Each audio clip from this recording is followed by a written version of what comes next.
अब आपको बताते हैं कि मौलाना महमूद मदनी ने ऐसा क्या बयान दिया था जिस पर जमीयत को आज सफाई देनी पड़ रही है। हम आपको पहले उनका बयान सुनाते हैं।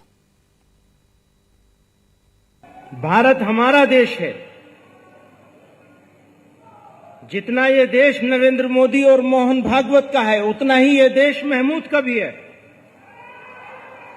न महमूद इनसे 1 इंच आगे है,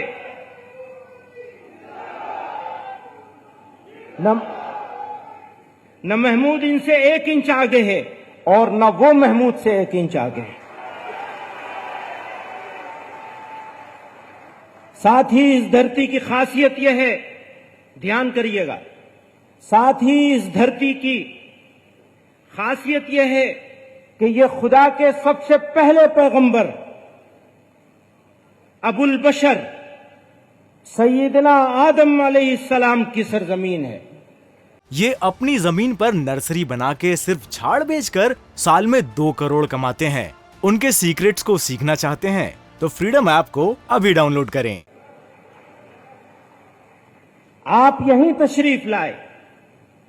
यह धरती इस्लाम की जाए पैदाइश है। यह मुसलमानों का पहला वतन है।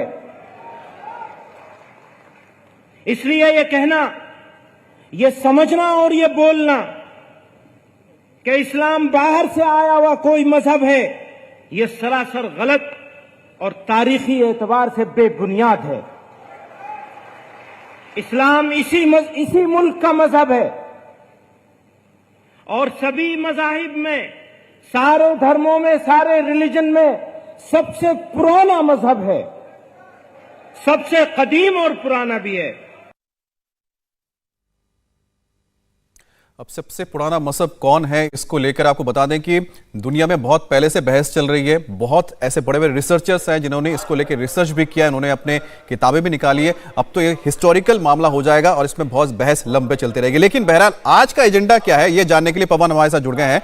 पवन, आज का जो एजेंडा है उसमें कुछ इंपॉर्टेंट चीजें जो मैं आपको बता रहा हूं, इस पर चर्चा होने जा रही है। लेकिन ये सारे के सारे जो पॉइंट्स हैं ये 2024 से कहीं ना कहीं लिंक होते हैं। चाहे वो पसमानदा मुसलमानों का मुद्दा हो, चाहे वो जो मदरसों की आप कह सकते हैं कि एक सर्वे करवाया गया था उत्तर प्रदेश में, कश्मीर का एक मुद्दा है, उसके अलावा साथ ही साथ यूनिफॉर्म सिविल कोड, ये सारे वो मुद्दे हैं 2024 में जिनको माना जा रहा है कि ये आसपास घूमेंगे चुनाव के। बिल्कुल, आज अभी अमित जब आपकी सारी जानकारी दे रहे थे उस वक्त यहां आरक्षण को लेकर एक प्रस्ताव पारित किया गया है जिसमें मांग की गई है कि आरक्षण धार्मिक आधार पर ना हो। जिस पसमानदा शब्द का इस्तेमाल बीजेपी करती है उसी पसमानदा शब्द का इस्तेमाल इस मंच से किया गया और कहा गया कि चूंकि इस्लाम में सब बराबर हैं लेकिन ऐसा नहीं है कि सबकी आर्थिक और सामाजिक स्थिति सेम है, इसीलिए आरक्षण सबको धर्म के भेदभाव के बिना दिया जाए। वो एक रेजोल्यूशन पास किया गया है जिसमें कहा गया है कि इस्लाम और ईसाई धर्म के मानने वालों को भी मिलना चाहिए। धारा 341 कहती है कि अगर कोई शख्स धर्म परिवर्तन करता है, वो हिंदू धर्म में अगर आरक्षण का हकदार है, तो अगर वो मुसलमान या ईसाई धर्म अपनाता है तो उसे आरक्षण नहीं मिलता। यहां 341 धारा को समाप्त करने की मांग की गई है।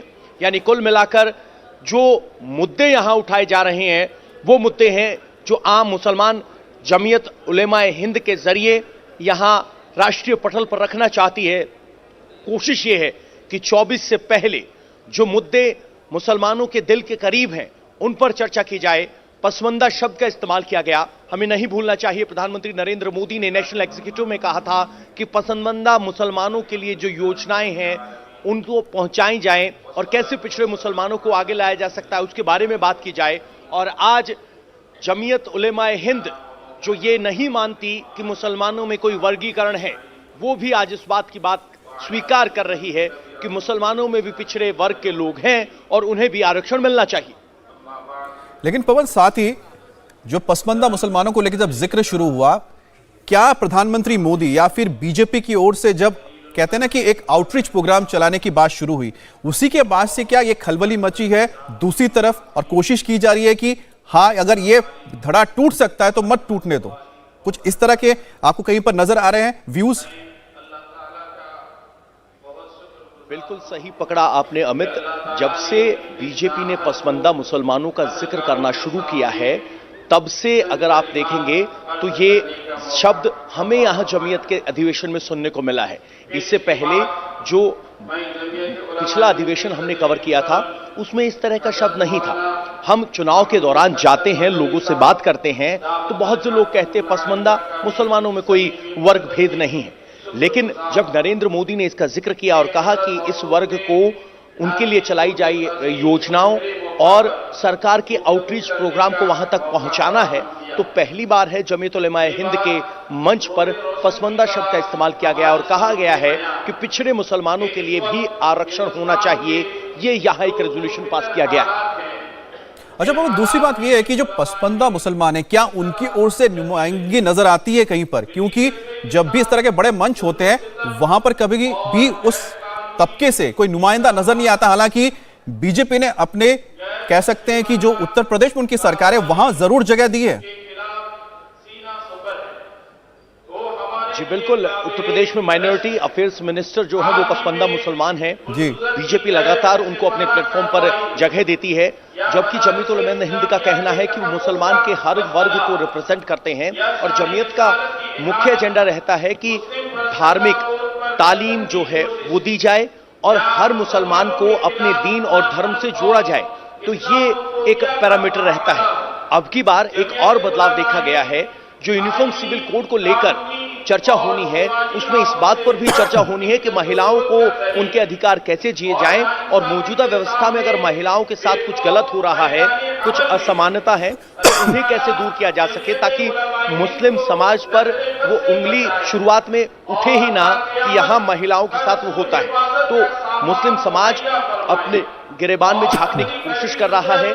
इस रेजोल्यूशन में ये संकेत दिए गए हैं कि जो पहले विसंगतियां हैं, त्रुटियां हैं, गलतियां हैं, उन्हें सुधारा जा सके और ये एनालाइज किया जा सके कि अगर यूनिफॉर्म सिविल कोड की बात होती है तो उसमें आम मुसलमान कहां खड़ा है, उसका क्या नफा है, क्या नुकसान है, उसका भी आकलन किया जाए। और इस रेजोल्यूशन में 3 पार्ट है यूनिफॉर्म सिविल कोड वाले, यानी पहला, सरकार से क्या बात करनी है, कौन कौन से मुस्लिम समाज के रिजर्वेशन है जिनको सरकार के सामने रखना है अगर यूनिफॉर्म सिविल कोड की बात होती है। ये अपनी जमीन पर नर्सरी बना के सिर्फ झाड़ बेचकर साल में 2 करोड़ कमाते हैं। उनके सीक्रेट्स को सीखना चाहते हैं तो फ्रीडम ऐप को अभी डाउनलोड करें। सामाजिक स्तर पर यूनिफॉर्म सिविल कोड को लेकर किस तरह से लोगों को जागरूक करना है और तीसरा पार्ट, महिलाओं के अधिकारों को कैसे सुनिश्चित करना है।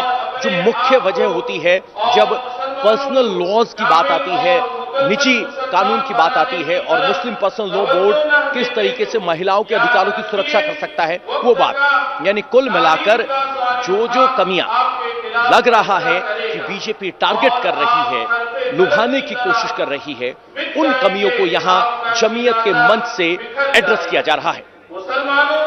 जी पवन, तो आपने बहुत अच्छी तरह से समझाया कि आखिरकार जो एजेंडाज हैं उन एजेंडाज को आखिरकार क्यों रखा गया है, चर्चा हो रही है तो क्यों चर्चा हो रही है और क्या नतीजे होंगे, उस नतीजों का क्या इंपैक्ट हो सकता है 2024 के होने वाले चुनाव को, क्योंकि उसी के मद्देनजर कहीं ना कहीं ताना बाना पूरा बुना गया है एजेंडे का जो इस वक्त अधिवेशन चल रहा है। लगातार आप नजर बनाए रखें, हम आपके पास आगे अपडेट के लिए आते रहेंगे। इंडिया टीवी हर वक्त हर जगह डाउनलोड करने के लिए सर्च करें India TV news Google play store या ऐप स्टोर पर।